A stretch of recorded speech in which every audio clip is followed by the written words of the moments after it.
श्री स्वामी समर्थ. आजचा हा व्हिडिओ खूप महत्त्वपूर्ण आहे. माझ्या लास्ट व्हिडिओमध्ये मी उद्यापन कसं करायचं, नैवेद्य काय दाखवायचं, ही पूर्ण माहिती सांगितलेली आहे.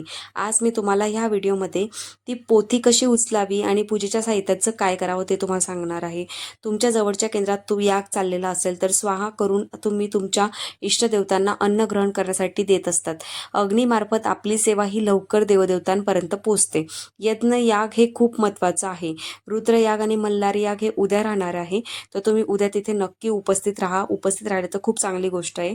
पुण्यतिथीच्या दिवशी नैवेद्य पूजा आरती झाली असेल तर त्या दिवशी तुम्ही संध्याकाळी पूजा उचलू शकतात किंवा रात्री सुद्धा उचलू शकतात किंवा 16 तारखेला सकाळी उचलली तरीही चालेल, पण संध्याकाळपर्यंत 16 तारखेला राहू द्यायची नाहीये, कारण की संध्याकाळपासून ही अमावस्या लागत आहे म्हणून. तर संध्याकाळी सर्व वस्तूंमध्ये, फुलांमध्ये, पाण्यात, दिव्यात सगळ्यांमध्ये ऊर्जा सामावलेली असते, कारण की एवढं दिवसापासून आपण जेव्हा पोथीचं वाचन करत असतो तेव्हा त्या गोष्टी त्यांच्यापर्यंत पोहोचत असतात. विसर्जन ही योग्य पद्धतीनेच करायची आहे, फक्त उचलून ठेवू नका. व्यवस्थित मनापासून पारायण उचलायचं आहे. पारायणाच्या निमित्ताने दत्त महाराज आपल्या घरी आलेले असतात, त्यांचा आशीर्वाद आपल्यावर तर असतोच. आधी सर्वप्रथम पूजा उचलणार तर तेव्हा तुम्ही दिवा चालू ठेवायचा आहे. 7 दिवसाचा अखंड दिवा लावला असेल तर चांगली गोष्ट आहे. नसेल लावला तर पोथी उचलण्याच्या आधी सर्वात आधी दिवा लावा, दिवा प्रज्वलित करा.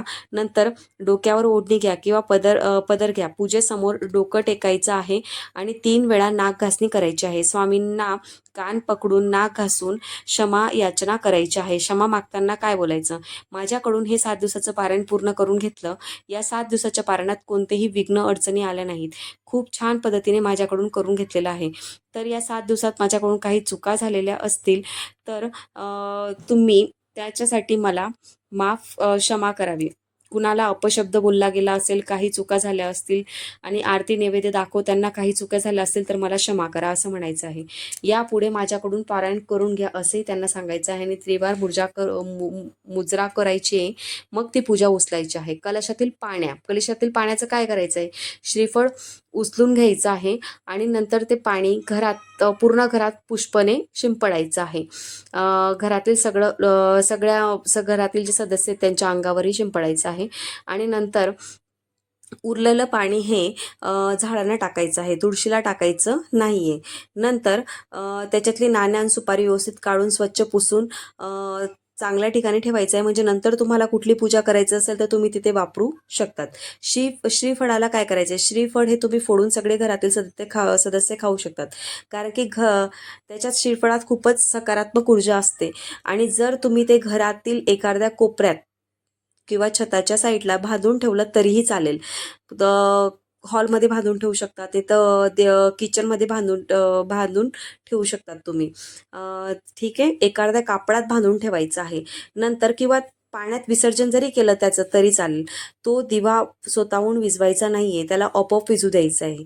आणि तिथे जे पण आपण फुलं वापरलेले असतील, पानं वापरलेले असतील आणि दिव्याची जी वात असेल ते सगळं साहित्य तुम्ही पाण्यात वाहून टाकायचं आहे. ते फळ उचलून तुम्ही घरातील सर्व व्यक्ती खाऊ शकतात किंवा खाल्लं तरी चालेल किंवा ते श्रीफळ बांधून जरी ठेवलं तरी चालेल. आणि तुम्ही 7 दिवसापर्यंत ज्या दिवशी पारायण वाचत असतात त्या दिवशी तुम्ही धूप दीप लावत असणार, तर तो जो अंगारा असतो तो घरात सांभाळून ठेवायचा आहे. घरात कोणी आजारी पडलं असेल, कुणाला नकारात्मक ऊर्जेसारखं वाटत असेल, कुणाला भीती वाटत असेल तर तुम्ही त्याला ते कपड्याला लावू शकत नाही. तर तुम्ही एखाद्या चांगल्या ठिकाणी चांगलं काम करण्यासाठी बाहेर जातानाही तो अंगारा कपड्याला लावू शकतात. आता पोथी कशी उचलावी? पोथीचा कापड उचलायचा आहे. नंतर ती पोथी छातीजवळ पकडून जय जयकार करायचा आहे. श्री गुरुदेव दत्त, जय श्री स्वामी समर्थ महाराज की जय, श्री त्र्यंबकेश्वर महाराज की जय, गंगा गोदावरी माता की जय, भारत माता की जय, आई तुळजाभवानी भवानी माता की जय. नंतर ती थोडं वरती उचलायची आहे आणि परत जय जयकार करायचा आहे आणि परत डोक्यावर ठेवून परत जय जयकार करायचा आहे आणि नंतर एका कापडात बांधून ठेवायचे आहे अशा ठिकाणी की जेथे कुणाचाही हात लागणार नाही. अशा पद्धतीने तुम्ही पोथी उचलताना जय जयकार नक्की करायचा आहे.